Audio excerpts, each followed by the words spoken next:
Every day, we want to wake up knowing that we're making an impact on others, our families, our teams, our world, and ourselves too. But when we lead our personal meaningful revolutions, we encounter self doubts, fear, and imposter syndrome. When we push ourselves to serve at a higher level, we find it necessary to push ourselves into a greater version of ourselves. So today's guest, Mandy Schaniel, is a former executive at ZipRecruiter and author of the book Faith Over Fear: How to Adopt a Success Mindset.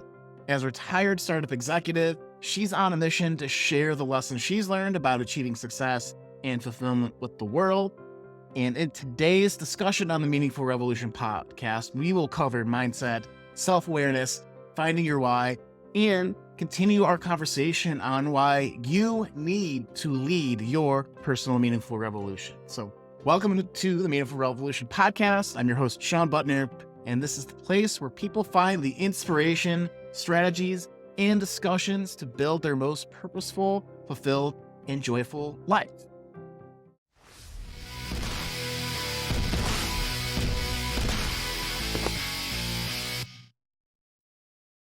Hey, Mandy, so glad to have you here. So happy to be here. Thank you so much, Sean. Of course, before we were talking, this season is all about leadership and answering the question, why do you need to lead your personal meaningful revolution?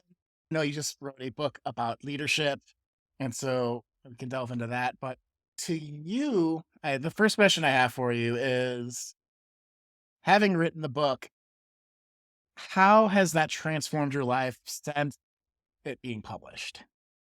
That's a great question. I wrote the book as my way of owning my work-life balance since I had the opportunity to retire from working full time. I still have my consulting business, but really wanted to finally wear that badge of honor of stay-at-home mom, as I've got Hmm. 3 kids and they're growing up awfully fast.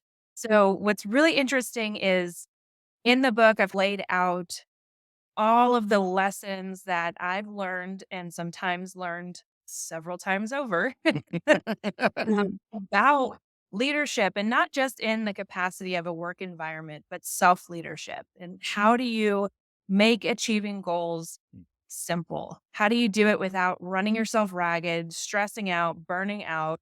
How do we get there? And how do we prevent some of the interesting loopholes when it comes to goal achievement, which I'm sure we'll touch on. And so what's really interesting as I dive into imposter syndrome and things like that that I've experienced in my life and career, and writing that out on paper and having advice and being able to look back and say, "Oh, I did it. I overcame that," is a great experience. But at the same time, this is a new venture for me. I'm a first-time author. So Okay. a lot of it too, you unearth all of those things that you've been through and that you've learned, and you're like, "Wait, why am I feeling the signs of imposter syndrome again?" So that's been another learning experience. And I think a great example for people that just because you've learned the lesson doesn't mean it's not going to come back and test you to say, okay, you're going to apply the things that you've learned. Doesn't mean it's never going to come into your life again. So I think that's been one of the biggest things that I've learned since writing the book is, oh, yep, some of these things come back and I get the opportunity to practice what I preach.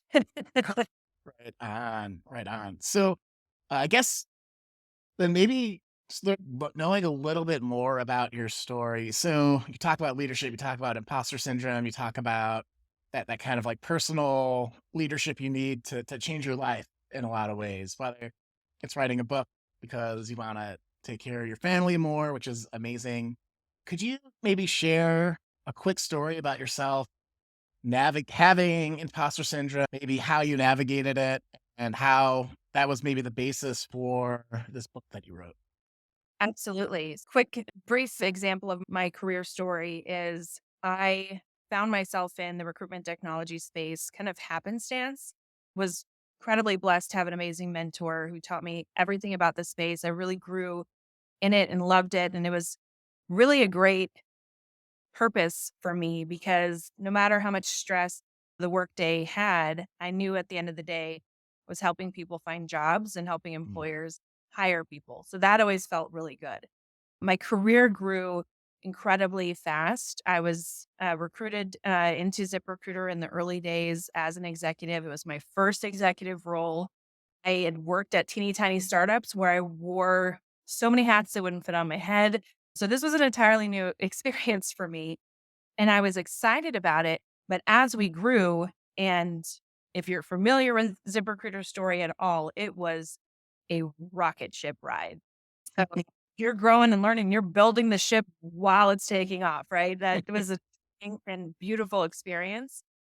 What happened for me as one of the youngest executives, one of few female executives, and as we kept growing and bringing on people that were seasoned executives and had multiple very successful careers and opportunities at different companies, had gone public and all of this stuff, I'm comparing myself to them. And so I would question myself, my confidence would falter, I'd feel frustrated, I'd feel like, uh-oh, like, is this a joke? Should I not have this title? Like there, and it reminded me of in school.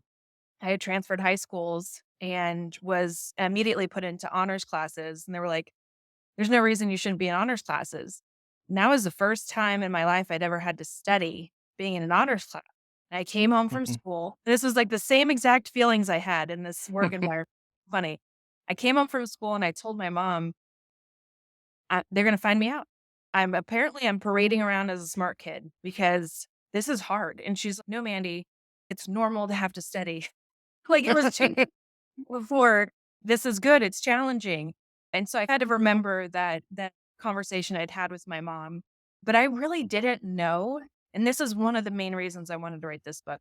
I wasn't aware for the longest time that I was experiencing imposter syndrome. I Mm. was just being down on myself.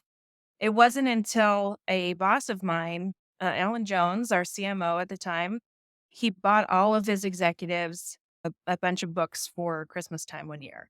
And one of those books was Lean In by Sheryl Sandberg. Oh, And nice.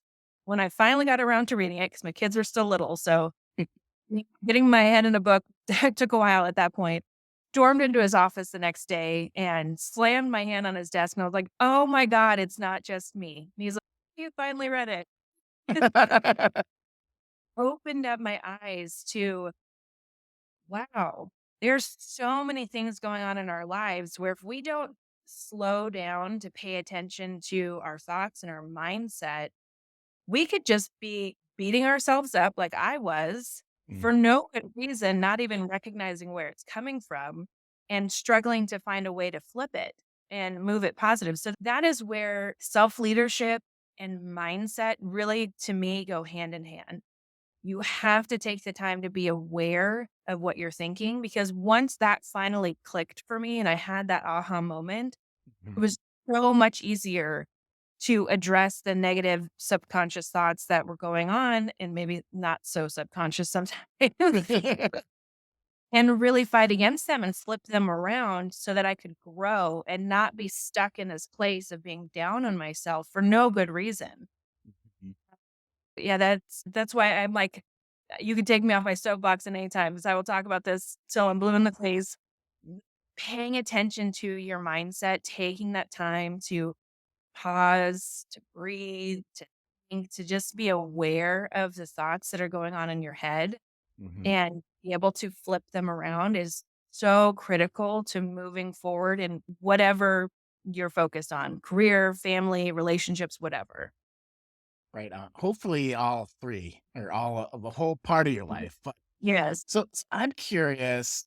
So your story is one of, in a way, not being aware of how your thoughts are actually dictating what's going on in your life, and then having it decoded, and you're like, oh my gosh, here are all the I can see the dashboard with all the warning lights on, say, Right. right? Could you maybe explain what that book spoke or gave voice to in terms of self-diagnosing that you had imposter syndrome? Oh, now that I have the wording or the idea that, oh, this is how imposter syndrome is manifesting itself in my life. Yeah, absolutely. So I'm a big data nerd.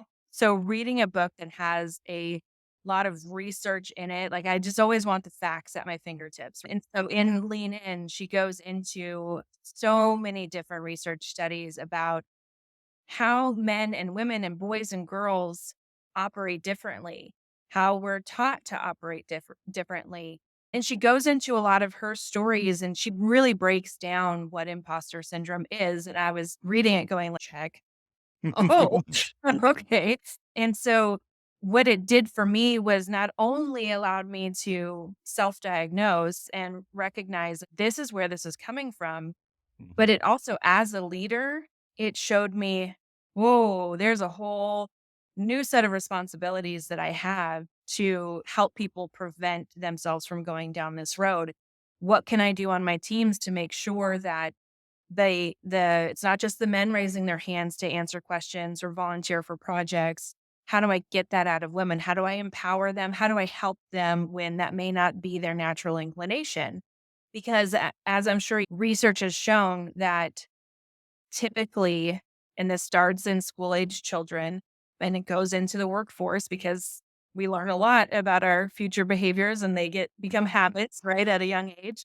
Typically, boys and men will raise their hands. They'll go after something, even if they know they don't have 100% of the qualifications. They're not 100% sure about the answer.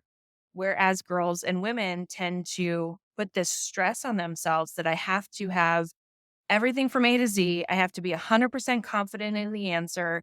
And we tend to second guess ourselves a lot more.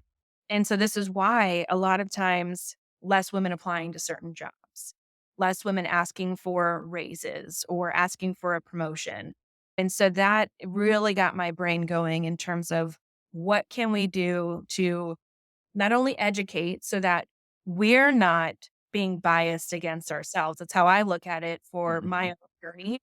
And how can we empower people and help make people aware of those biases and those differences so that we can level the playing field and really have a focus on true equity in the workforce, but in all things, right?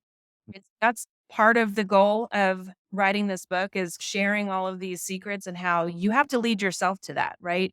When you have experienced bias in any way, shape, or form, and typically it happens the most to underrepresented groups in whatever they're doing. That's generally how it works.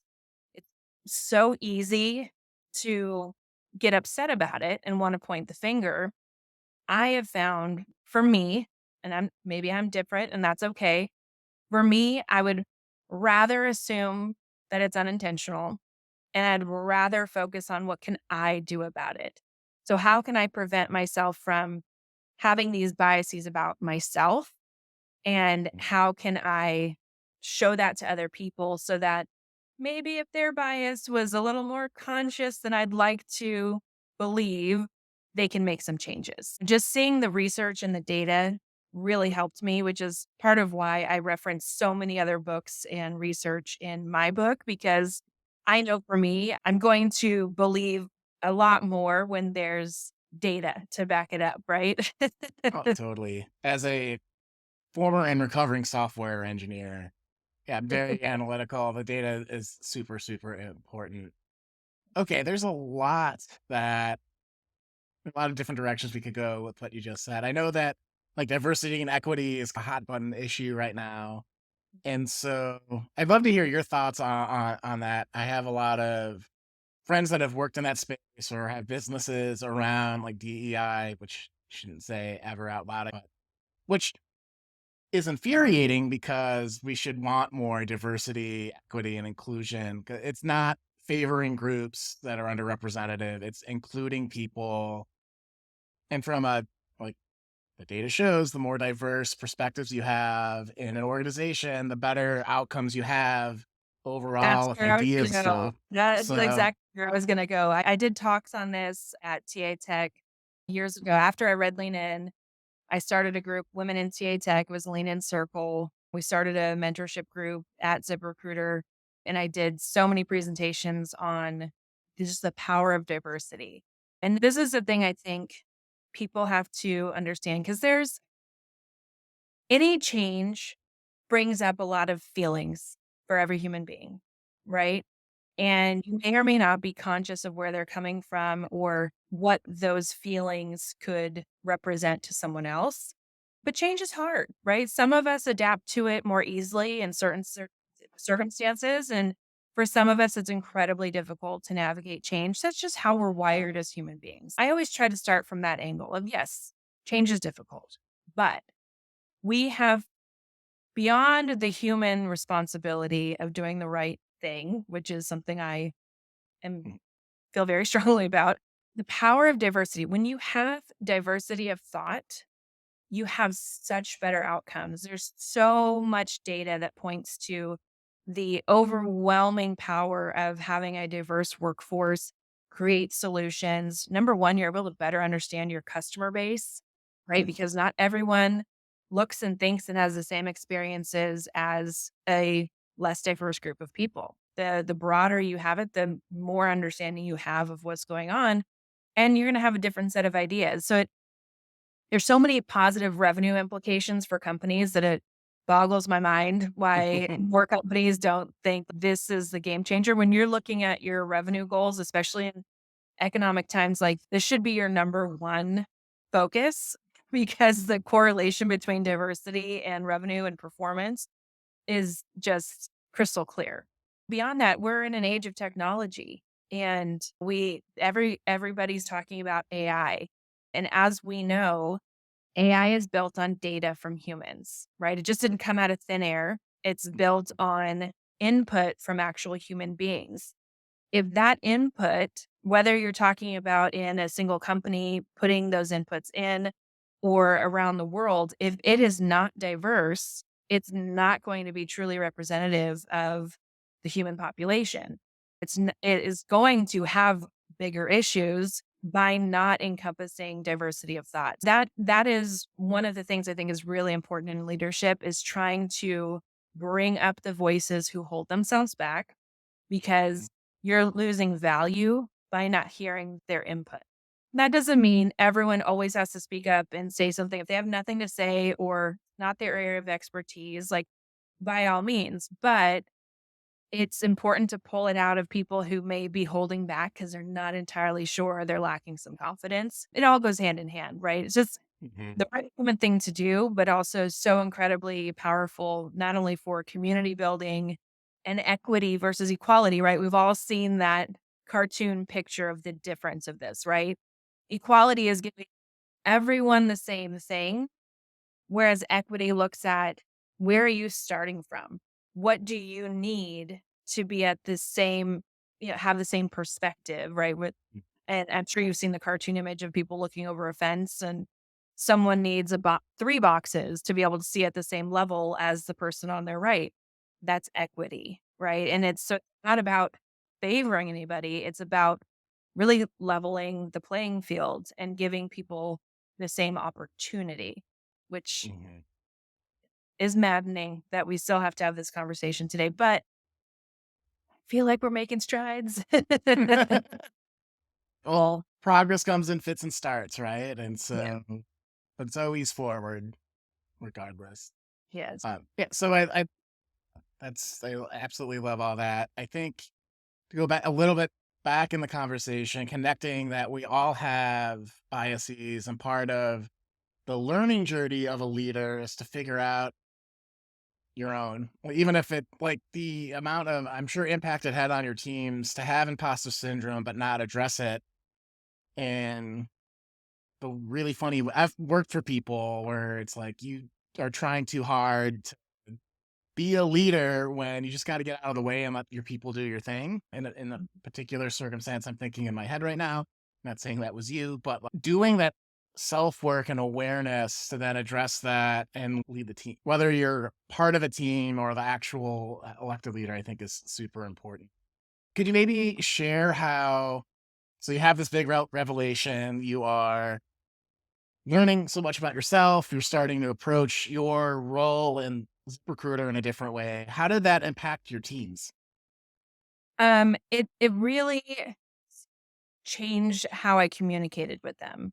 Hmm. Because mind you, I was still, I guess young is the right word because I was young. And and early on in my career as an executive, but I was new to it. And I think a lot of leaders find themselves when you have that quote unquote leadership title. That's wonderful. Sorry about that. You're good. You're good. When you have that quote unquote leadership title, there's typically, depending on the organization, you'll go through some form of HR training, right? And for me, now growing up, my dad was a police officer for 30 years. He was a sergeant. So for me, rules, very important, right? Like that, that's how I grew up.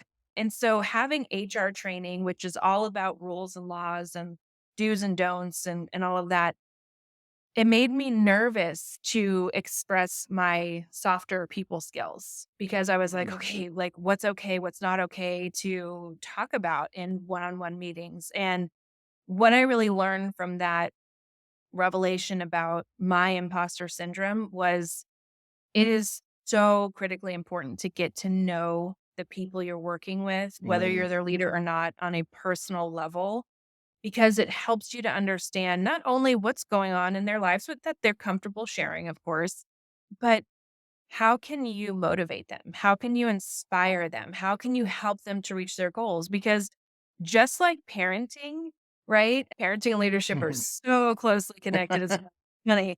You're not always going to get clear communication from your employee. And sometimes you're going to have to pull it out of them. You're going to have to be the one that spots the potential and helps point it out and put them on the right path if they're willing. And so I think the revelation of what I had been going through helped me to change my communication and to really listen for some of those signs and point them out and share my journey and let them know they're not alone. Like, you see me as this executive in this corner office, and you think, and we'd had conversations. I worked with a lot of folks early on in their career, and they're like, "Oh, I want to be you when I grow up, Mandy." And I'd always laugh and be like, "I don't exactly know what I'm doing all the time, but I know what I'm doing at work, but I question myself still." And so having that real authentic conversation of just because I have this title, just because I have this office doesn't mean I know all and I'm super confident in everything that I'm doing. I'm a human being.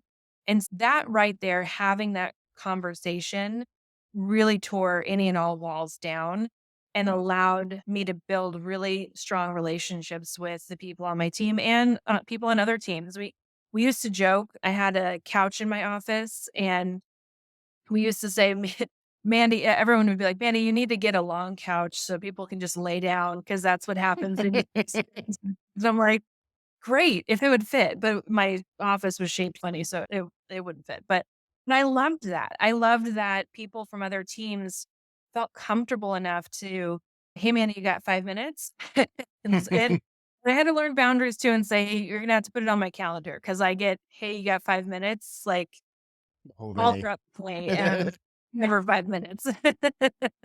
But I wanted to give them that time and have the time dedicated to having those conversations and offering advice. And so that really allowed me to step into more of a mentorship role and helping to, which is oddly enough, probably the thing I find most fulfilling about leadership is spotting the potential in someone and helping them see it when they're questioning it or they don't even see it themselves, and Mhm. helping to give advice on what to do next. Let's break this down into small steps so it's not overwhelming. And then seeing them come out the other side and their gratitude always blows me away because I'm like, I did nothing but point this out and offer some advice to you. Like, my role in all of this is minuscule. Like, you have to be Mhm. so proud of yourself because you did the work, and it's just a wonderful experience to see. It really snowballed into helping me to see what I get the most fulfillment out of, which is Mhm. thing. Oh, that's awesome. So what I heard, and I'm paraphrasing again, so putting my coach brain on, is that with imposter syndrome, it actually put up a barrier for you to be vulnerable and connect with people. And one of the things that I personally believe about leadership and in my experience, is that people, it's a co-creation process. It's not it's not a one-way direction either with the person you have that's on your team or with the leader. By being able to be vulnerable and know that, oh, I don't have this all figured out. Maybe I'll ask my team for help, and they're the experts anyways. And so that Mhm. kind of bubbles up. So I think that's a big key takeaway for people listening is everyone has imposter syndrome at some point in their life with some area of their life, whether it's being a new parent or starting Yeah, a new job or joining a new team or whatever that is. And that's okay, but how we handle it and how we is directly related to how quickly we can get help or how quickly we can be vulnerable, which builds that relationship and connection with people. I'm sure absolutely. you.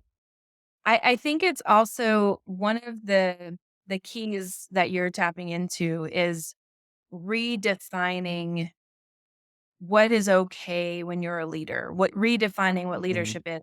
Leadership isn't always being the one that has the answer, isn't never asking for help. It isn't mhm, always being super confident and never showing any weakness. To me, the testament of great leadership is having the confident humility to say, that's a great question. I don't know the answer. Let's see who does. Let's find out. Asking for help, falling on the sword when you've made a mistake, owning up to it. And I think as mhm, parents, that's one that I know took me a little while as my kids were growing up to realize that it's actually really important to mhm, building respect and trust to own up to my mistakes, right?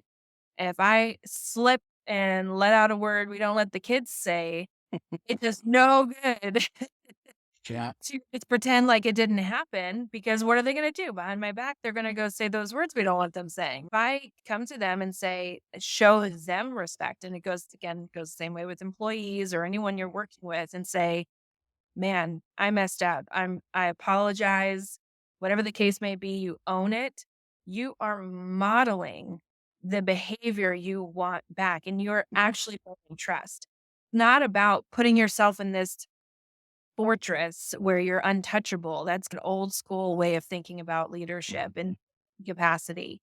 It's about being a real human that people actually do want to quote unquote follow. They do want to work hard for you. They do want to respect you. They do trust you. That is so critical. And so it's always maddening to me when I would say the quote unquote old school leaders. I won't give you my categorization for that, but I'm sure you can bet what it would mhm, be. But mhm, old school leaders de emphasize these softer skills when I'm like, are you kidding? That is the power behind leadership because getting that connection and that trust and that respect, you will see a so much of a difference in performance and employee satisfaction and engagement and everything than if you're the one just cracking the whip. You don't show any dents in your armor. You're this perfect being. That's not realistic. That's not authentic. People mhm. don't connect with that. And it's extremely costly to a team that, like, if you're hired to do a job and you're constantly worried about your job, worried about making the wrong decision, so you have to defer to the one person that can make the decision because it's authoritarian. That's costing your company money, and eventually people burn out and leave. And that's, I'm sure, at ZipRecruiter, how expensive it is to onboard somebody Oh, new. Oh, yeah, the cost of having a conversation to understand someone's goals is m minuscule just in and of itself, but in comparison to having to hire, advertise for hiring, retrain, have the workload distributed amongst a smaller group of people, like, all of those things, and you're so right, because I love the quote, "People don't leave jobs, they leave bad managers." So true. And like that what we're talking about. And again, going back to what we were talking about earlier, really identifying and having that self-awareness allows you self-awareness again connects to emotional intelligence. You have to be self aware to be able to accurately identify what you're feeling, what caused that feeling, and to predict in this mode of where I'm at, is it going to be helpful or harmful to make a decision or take an action? And then the next step from there, in my mind, with emotional intelligence, is being able to spot it in other people. Mm, How do I communicate? What emotions do I elicit when I speak in this way? How can I correct that so that we can do something that moves us forward? Right? mhm. I, it all goes hand in hand. Absolutely. Eh, Since we're nerding out about this, I have my favorite self-awareness question. I'd love to hear yours. Okay. But mine for the audience, I think if you want to judge yourself as a leader or teammate or any area of your life is how do you behave when you're stressed? Because one, like it's identifying I'm stressed out. You sometimes you're so in it, you don't realize that. If you're the type of person that lashes out at people, that's costing you a lot of interpersonal currency in quotes Yeah. where, oh, this guy is not stable. He'll be super happy and chipper. And then it comes in on Monday and is stressed out about the week and takes it out on everyone. Oh, I need to communicate that I'm stressed. I need to let people know those types of things. Or being able to be like, oh, I know Mandy when she's stressed out, it's instead of going, I was going to say, like, you get ice cream for lunch or something. I don't know. Like, whatever the tell is, it's, oh, she reads books all the time to try to manage the stress. I need to check in with Mandy when I see her reading a book Right. at work or on break or whatever. That's my favorite question. And I think that can help you understand people a lot more. Do you have a favorite question that you've used in your career or that's speaking to you right now? That's a great question. I do have one, and it stems from my premise that a lot of times when people feel stuck in terms of creating what you would call their meaningful revolution, right? Or Hmm. find purpose and fulfillment in what they're doing. Um, my belief is that a lot of the time we're so busy, we're not aware of our mindset. Hmm. And a very scary thing to start paying attention to the thoughts that are going on in our head that we're not even aware of because we're so used to them. And so, my favorite question to ask people when they feel silly saying an affirmation or flipping the thought on its head is, would you let someone else talk to you like that? Mm, Probably not. I love And that. you wouldn't let someone else talk to you like that. Why are you going to feel weird about flipping it on yourself? Because you're training your subconscious to believe those thoughts if you're not addressing them and changing them. So that's my favorite one because a lot of times people, especially women, have a really hard time changing those negative thoughts and it can be overwhelming, right? When we're talking about women and mothers, like there's so many different things where you almost forget you're a human being after you have a baby and your body has changed and there are different stressors and different priorities in your life. And so trying to really focus on things that make you feel good instead of criticizing yourself and recognizing just how often you're criticizing yourself is a lot, but knowing that you have the power to change it. And so not being hard on yourself for letting those thoughts become habit, but going, no, I'm going to be empowered. I'm going to take the control back by flipping these. And I'm going to remind myself that I wouldn't let anyone else say those things to me. So I'm not going to let myself do it either. I think that's a key tipping point for people that struggle to really get into mindset and learning how to change it. Absolutely. Because my work with mindset, it's like tuning a radio. You have a frequency, you could turn into that self critic, and everything you hear, see, do, all your whole perception is now colored by the music from that station. Yeah. And when you can recognize, "Oh, I'm listening to the beat up on Sean guy. Let's switch this to, like, why Sean's awesome," and you turn the dial and you're Yeah. like, "Oh, I have good relationships. I have a successful career, yada, yada, yada." Yep. Not to be flippant about that, but, it's really a simple change that's very hard to do and maintain, Yes. especially if you're never given any tools. Exactly. So I have a trick. If you have any listeners that are struggling with that and who love to be sarcastic like I do. So my favorite way, and for me as a Christian, I tend to say prayer or what I'm thankful for or whatnot, but you can do the same thing in terms of just your thoughts. When I've had periods of time where I felt like I was next step to being named complainer of the year, which is my least favorite thing and something I want to avoid at all costs, right? Um, I had to flip it and I had to say, okay, the next time this thing happens that I would normally complain about, I'm going to say, oh, awesome. There's a blessing on the way. Oh, great. Something good's going to come from this. And at first, it felt so unnatural. So I would just say it sarcastically. I'd be like, oh, great. So here comes a blessing. It would happen again. I'd be like, oh, but the blessing's even bigger. Wonderful. But it worked because I was still changing the mindset, changing the internal reaction. And eventually that became like a legitimate, non-sarcastic response to those kinds of situations. And that's the process I took right before I got recruited to join ZipRecruiter. And so it really turned into something positive where I was able to get myself out of the other mindset and move into something much more powerful where I had an opportunity to grow. So that's my little trick. If you like to be sarcastic, start there. Why not? Like it doesn't hurt.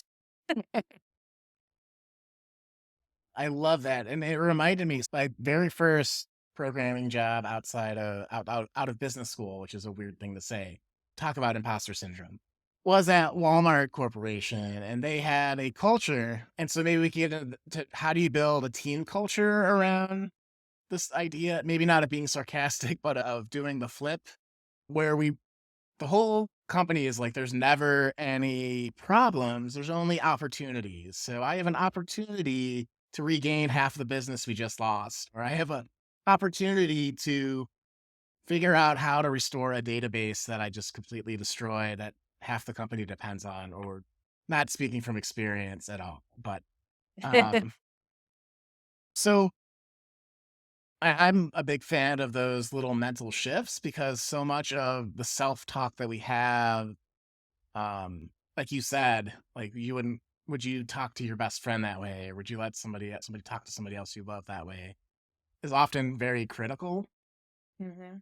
So switching a blessing on the way, this is an opportunity for me to learn, for something else to come into my life, or those little things that kind of take away the emotional punch to what's happening.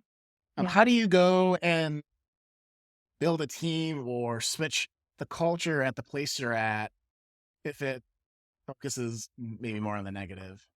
Yeah, absolutely. I've been in situations like that. After ZipRecruiter, I was recruited away from there, and that, and I had a few other executive roles before I quote unquote retired and just focused on being a mom, a consultant, and author. Awesome. And I inherited teams that I had one team where the average tenure was something like 10 to 12 years. They've been there for a long time, a lot of ingrained things in there. In my definition, wasn't really much culture. And when I talk about culture, I'm really talking about the connected connectivity of the people and the what that vibe you're walking into versus just working. And so I think some of it is you can teach people. I think the teaching people how to flip things works, in my experience, works best one on one. Team dynamic. Sometimes it's just about, look, we're not brain surgeons here. Nobody's going to die. Yes.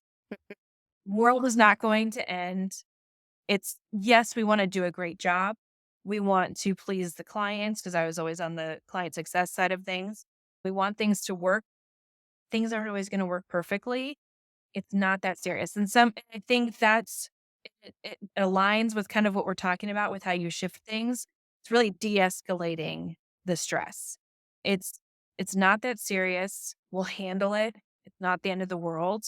Yes, we told our clients that this new technology was going to roll out on this date and oh crap. something went wrong. It's not going to happen. Now, with our biggest enterprise clients, we have to go make those phone calls. Mhm. And some of it is just offering support, right? I will happily be on that call with you. I will also be happy to be the person that takes the blame, however that needs to happen.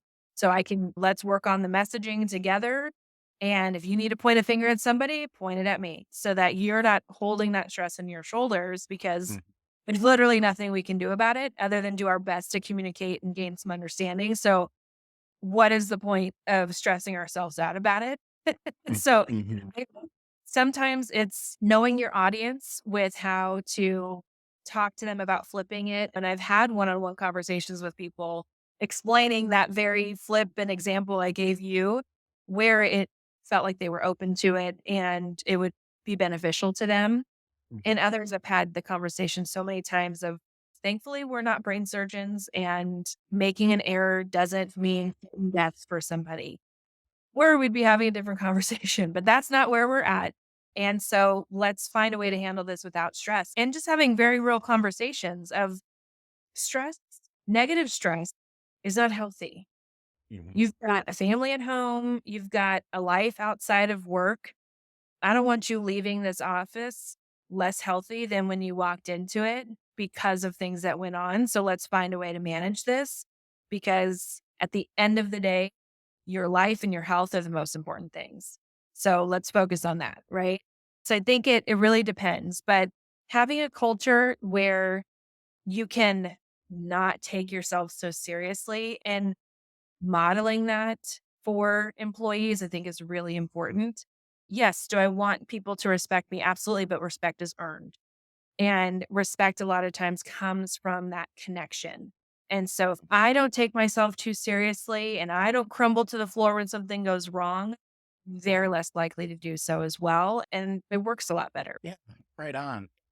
I've heard you say the word role model explicitly or implicitly throughout our conversation, and I wanted to point that out because I think it is such an important thing to highlight, especially when you're trying to be like a lightning rod for stress, where it's like, hey, like we can either.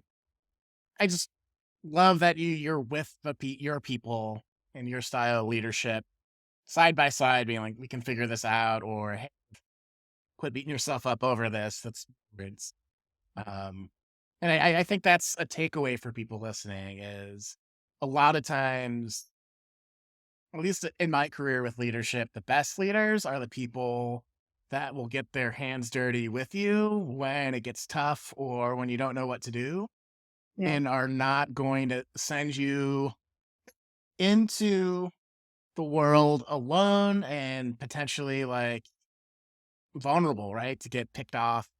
Yeah. I try not to do a war analogy or a gross animal outside the pack thing, but sent to get beat up by other people in the organization or outside or otherwise. So that's super, super awesome. And in a lot of ways, when you're talking about people's personal journeys and leading themselves through that, like that I think is again, especially for women and probably to a large percentage to men who are parents, I think as well, can be very difficult to focus on something that is just you because you have these little responsibilities or not so little, what depending on ages as parents, you have these other responsibilities that you're generally thinking of first and generally putting yourself last. And so I always try to recommend to people to really, and I was listening to your podcast today and you hit on it's important to know the what that you're chasing. And literally chapter, oh no, 2 or 3 of my book is discover the why is so important. But there's one crucial piece of that, right? Because there are so many goals we go after that it could be easy for someone listening to be like, I just want to make $100,000 a year. That's pretty simple. Why do I need to sit down and think about a why? Yes, you do, because you're going to have difficulties on that path.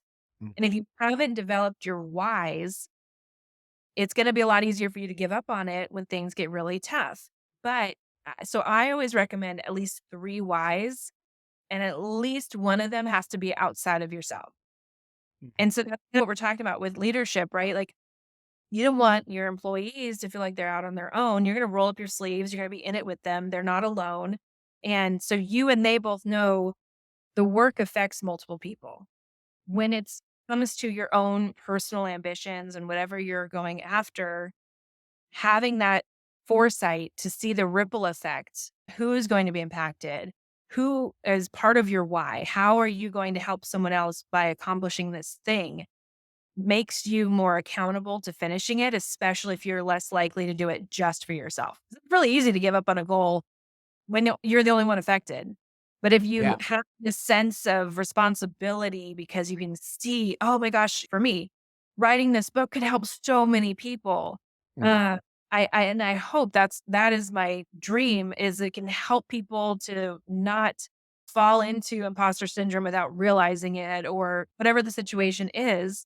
So when times are tough, when I was like, there are no words left, I would give up, because I can't give up on these people out there that can hopefully learn from this and not make the same mistakes I did multiple times and find their way forward to fulfillment and purpose. I can't give up on that, right? Mhm. If I only thought about myself and my desire to write a book, it might have been easier to give up on when I was like, there are no words left. Mm.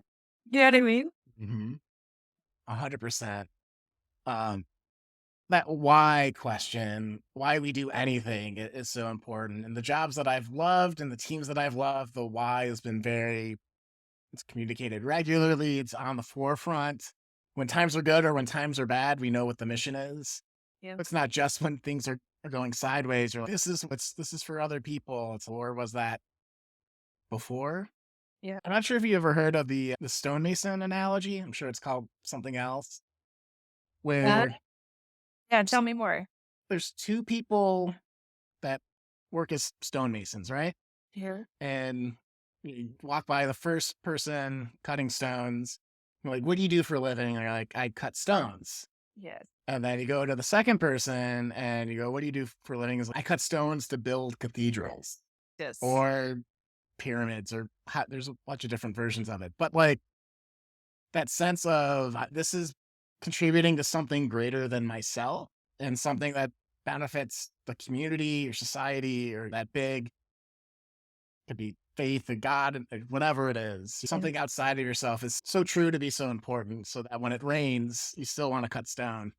Exactly, and I absolutely have heard that story. It took me a second, for my brain to catch up, but okay, it's so funny because I was thinking about, I'm sure you've seen some of the Qualtrics employee engagement surveys, maybe, but over the last, at least last few sets of them, if not the last several years, one of the biggest things that comes out of those surveys is employees are less likely to leave a company. They're more likely to feel engaged and satisfied if they feel connected to the organization's mission. If they feel connected, like what they're doing connects to this mission and vision, and it's clear, and they trust their leaders. And so to me, it's crystal clear that this whole great resignation thing that everyone has Hmm. been talking about for the last few years is so closely tied to everything you're talking about on your podcast, and seeing that bigger picture and feeling connected to it and feeling tied to it in some way and like they're contributing to it.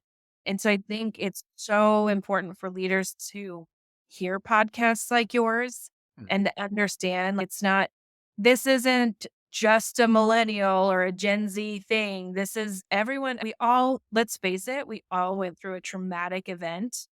And most of us had a blast on TikTok with it, and they were with our family. And in a lot of ways, there were so many blessings that came from 2020, 2021, and the time at home and all of that.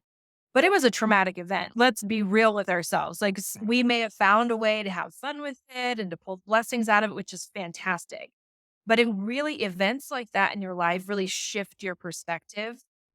And for a lot of people who had the opportunity to work from home for the first time, it just threw their work life balance on center stage to be like, whoa, hang on, let's readjust here, because there's no more work me, home me. because I'm landed in the same place now.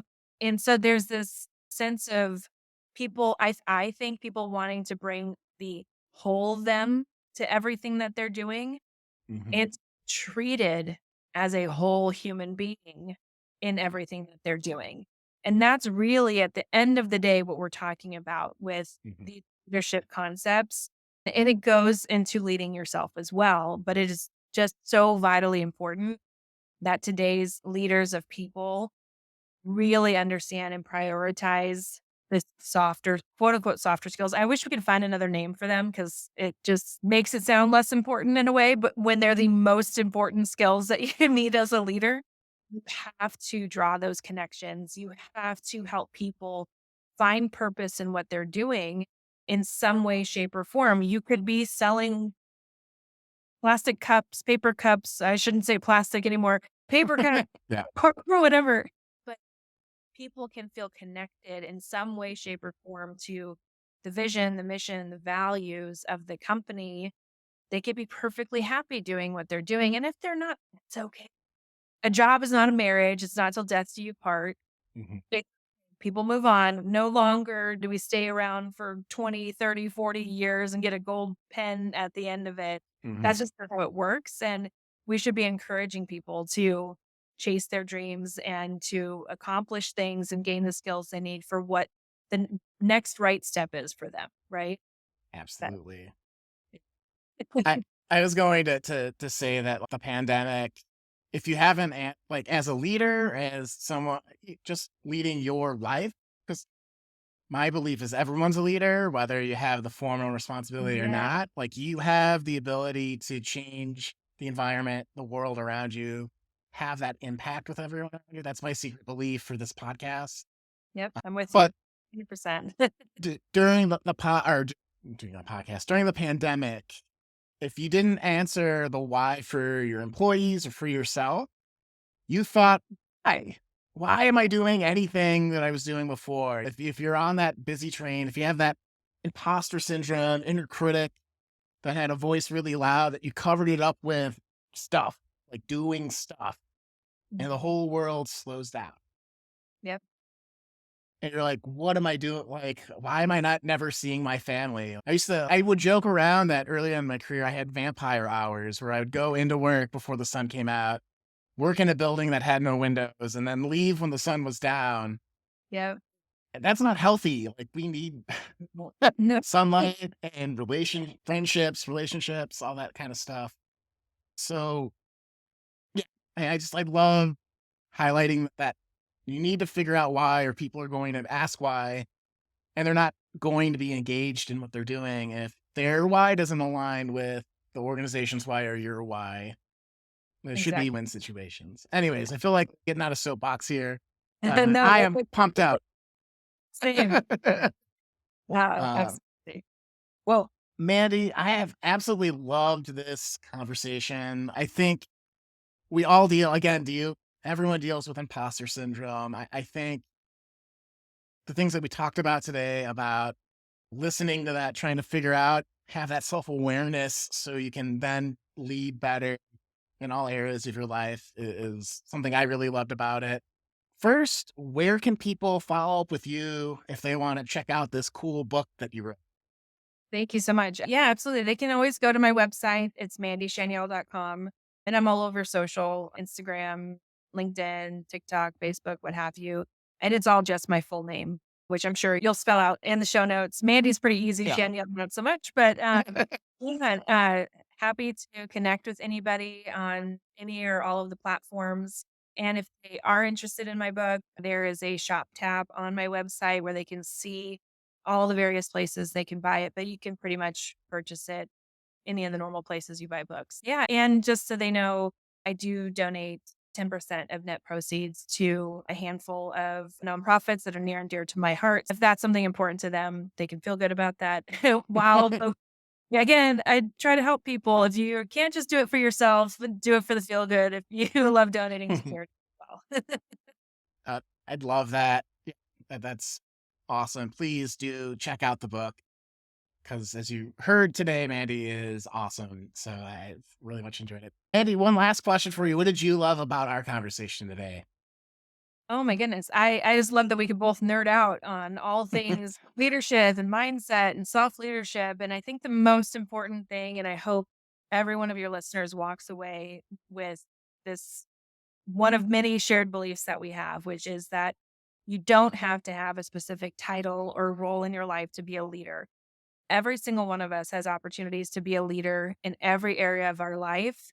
And when it comes down to chasing after your goals and your purpose and your fulfillment, you've got to be in the driver's seat. And so learning how to hone your leadership style with yourself is so important and you're worth it. And quite literally, if you can really focus on those things, you can do anything in your life. So I just absolutely love that we share so many of the same perspectives on this and are trying to help people unleash success and fulfillment in their life. So it's just been an absolute pleasure, Sean. Thank you so much. Oh, awesome. Thank you. Oh, and that we, Mandy and I, are cheering you on. So hope you loved this episode, and we'll see you next time on the Meaningful Revolution podcast. Thanks, Mandy. Thanks, Sean.